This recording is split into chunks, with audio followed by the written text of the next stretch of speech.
আমি আর কি বলবো, কিছু বলার মতন আমি জানি না। আমি চাচ্ছি আমরা যেভাবে আপনারা রাখছেন সেইভাবে আপনারা থাকবেন। যদি আপনারা যদি অন্যাচার মিথ্যাচারণ করতে চান, আমাদের কোন সভাপতি সেক্রেটারি আছে, আমার বিএনপি যদি অন্যায় করে থাকি সভাপতি সেক্রেটারি আছে, তাদেরকে জানাবেন। আর তাদের না জানিয়ে আপনারা যদি উল্লাপাড়া মিলে যান, তাদেরকে আপনাদের খাদর করা হইবে না। আপনারা সুস্থ মতে থাকবেন, সুস্থ মতে চলবেন। আমরা যদি না আমরা অন্যায় করে থাকি, আমাদের সভাপতি সেক্রেটারি আছে, তাদেরকে আপনারা জানাবেন, তারা আমাদের বিচার করবে। আর আপনারা অবৈধ কাজ করবেন না।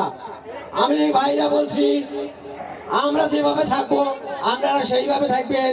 কোনো রাজনীতি করার জন্য তৈরি করবেন না।